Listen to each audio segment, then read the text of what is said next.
ವಿದ್ಯುತ್ ತಂತಿ ತಗಲಿ 6 ಎಕರೆ ಕಬ್ಬಿನ ಬೆಳೆ ಬೆಂಕಿಗಾಹುತಿಯಾಗಿರತಕ್ಕಂಥ ಘಟನೆ ಕಲಬುರಗಿ ಜಿಲ್ಲೆಯ ಯಡ್ರಾಮಿ ತಾಲೂಕಿನ ಮಾಗಣಗೇರ ಗ್ರಾಮದಲ್ಲಿ ನಡೆದಿದೆ. ಗೊಲ್ಲಾಳಪ್ಪ ನಾಗಾವಿ ಎಂಬುವರಿಗೆ ಸೇರಿದ ಕಬ್ಬಿನ ಬೆಳೆಗೆ ಸಂಪೂರ್ಣ ನಾಶ ಆಗಿರತಕ್ಕಂಥದ್ದು. ಜೆಸ್ಕಾಂ ನಿರ್ಲಕ್ಷ್ಯಕ್ಕೆ 6 ಎಕರೆ ಕಬ್ಬಿನ ಬೆಳೆ ಸುಟ್ಟು ಭಸ್ಮವಾಗಿದೆ. ವಿಷಯ ತಿಳಿದು ಸ್ಥಳಕ್ಕೆ ಆಗಮಿಸಿದ ಅಗ್ನಿಶಾಮಕ ದಳ ಸಿಬ್ಬಂದಿ ಬೆಂಕಿ ನಂದಿಸಿದ್ದಾರೆ.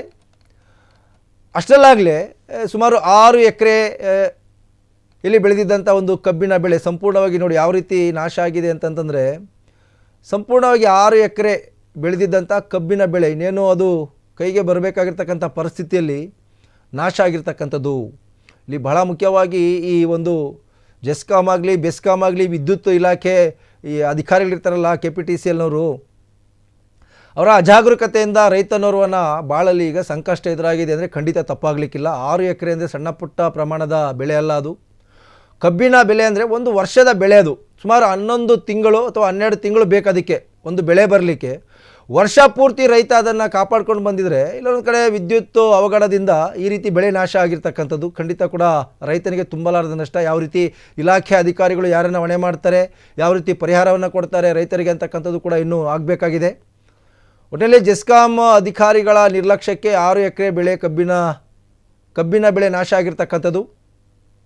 ಯಾಕೆಂತಂದರೆ ಹಳ್ಳಿ ಗ್ರಾಮೀಣ ಪ್ರದೇಶದಲ್ಲಿ ಸಹಜವಾಗಿ ರೈತರಾಗಿರಲಿ ಅಥವಾ ಯಾರೂ ಕೂಡ ಪ್ರಶ್ನೆ ಮಾಡಲ್ಲ ಅಂತ ಅದನ್ನು ಸರಿಯಾಗಿ ಮೇಂಟೈನ್ ಮಾಡಲ್ಲ. ಅಲ್ಲಿ TCಗಳನ್ನು ಅಳವಡಿಸಿರ್ತಾರೆ, ವಿದ್ಯುತ್ ನಿಯಂತ್ರಕ ಮಷಿನ್ಗಳನ್ನು ಆ ಒಂದು ಉಪಕರಣಗಳನ್ನು ಅಳವಡಿಸಿರ್ತಾರೆ. ಅಲ್ಲಿ ಒಂದಷ್ಟು ಗಿಡಗಂಟೆಗಳು ಬೆಳೆದಿರ್ತಕ್ಕಂಥದ್ದು ಶಾರ್ಟ್ ಸರ್ಕ್ಯೂಟ್ ಆಗ್ತಕ್ಕಂಥ ಸಾಧ್ಯತೆ ಇರುತ್ತೆ.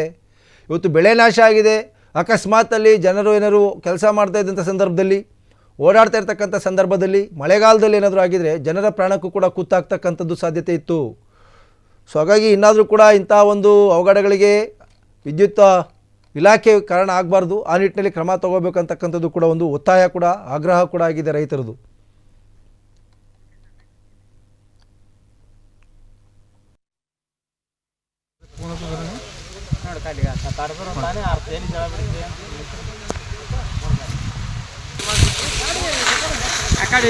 ಮಾಡಪ್ಪ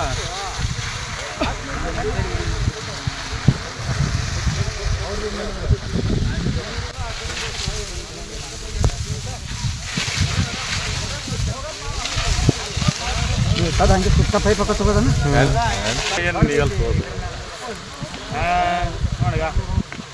ಯಾಕೆ ಯಾರಲ್ಲ ಯಾಕಾರಲ್ಲ ಕಡಿದೆ